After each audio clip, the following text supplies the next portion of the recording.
Richard. Richard.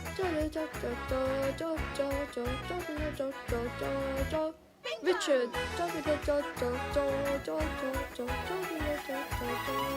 Miss Karen. Welcome, boys and girls, to the Miss Karen's Dope English lessons. Dope. And in today's lesson, at the Swag Factory, we're going to be talking about speech analysis. Dope! We're going to do this by traveling back in time to August 8th, 1974, to the Oval Office.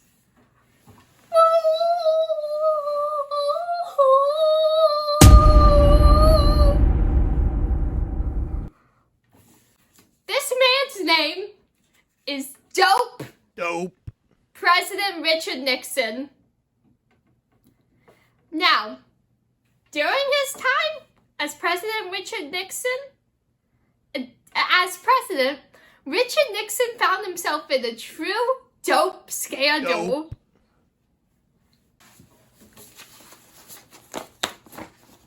I am not a crack. Now, if you'll excuse me.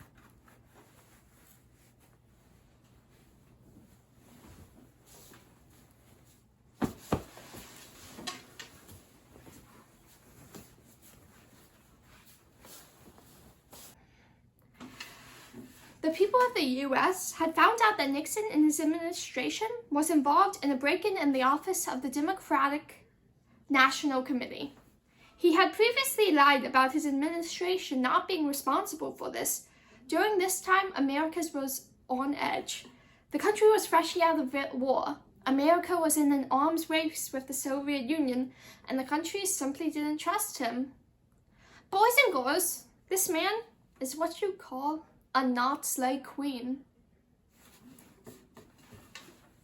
The tone of this speech is very somber and demure, but he reassures America throughout the speech that they're in good hands.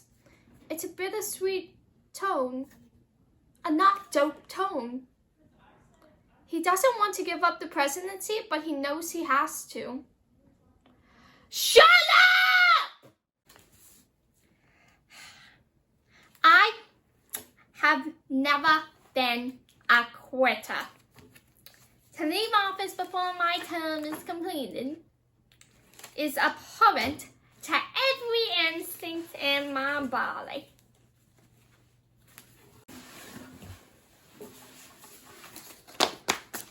But with the disappearance of that base, I now believe that the constitutional purpose has been served, and there is no longer need for this process to be prolonged.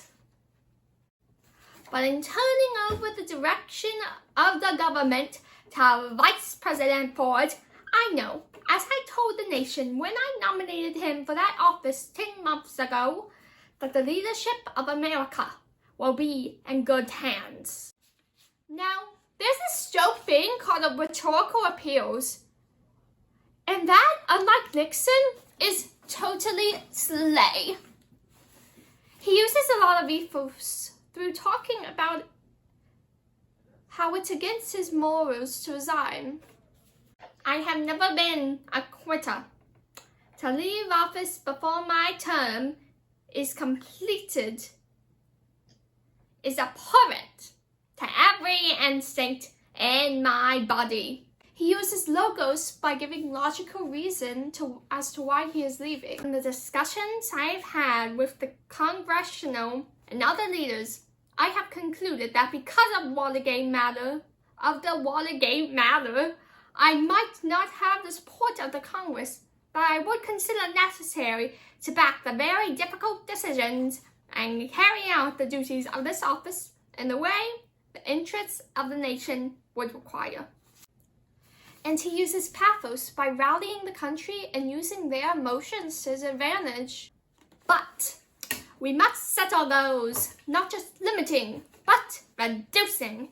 And finally, destroying these terrible weapons so that they cannot destroy civilization and so that the threat of nuclear war will no longer hang over the people. Dope. The rhetorical choices, my boy, not slay queen Mr. President Nixon uses, is personal anecdotes, figurative language, quotations, and personification. As we look to the future, the first essential is to start healing the wounds of this nation. Richard Nixon's exigence was the Watergate scandal. This led him to making the not-so-dope choice of resigning. Wouldn't it be dope to be president? My Madison Jacqueline used to want to be the first female president with two parents who were still together and whose father didn't split the family apart. Guess she can't do that anymore. His purpose is to exit from the presidency calmly and without any scandal. Just like how Richard tried to exit calmly from our marriage and steal my kid. He left me with just the cat and a single picture. This isn't dope, boys and girls. This is my kid that he stole.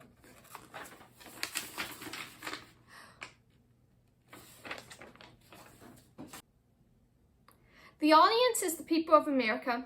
He is speaking to the people. He is assuming the people he is talking to share a common place of liberty and passion and share the same beliefs as he does, since he is talking to the general America. So let us all join together in affirming that common commitment and in helping our new president succeed for the benefit of all Americans. Here in America, we are fortunate that most of our people have not only the blessings of liberty, but also the means to live full, good, and by the world's standards, even absurd lives. That's all of his lines.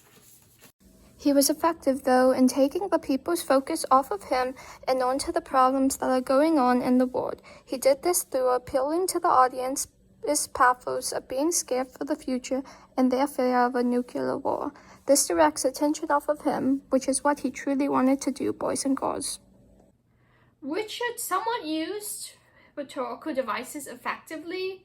Even though it was obvious he was guilty, he somewhat gave a convincing speech.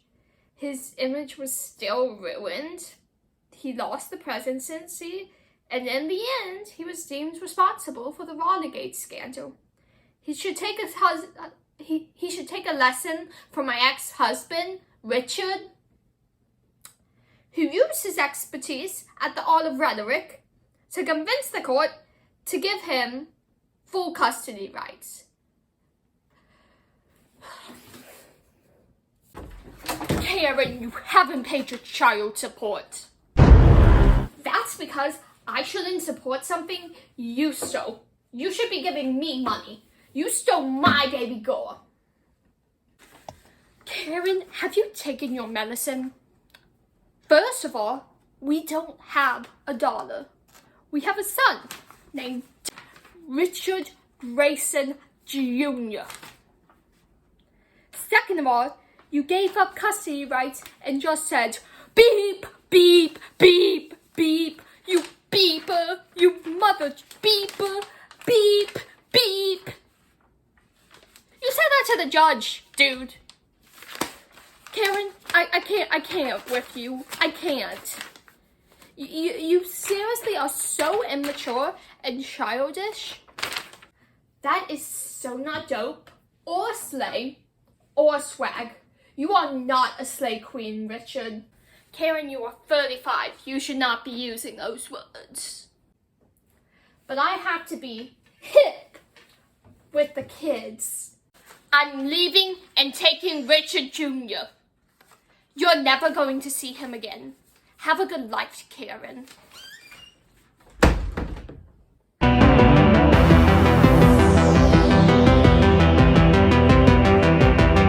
Bam, bam, bam, bam. Oh no, fire.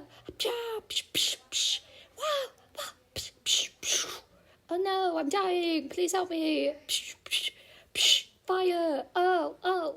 Explosion sounds. Wow, pow, pew, pew.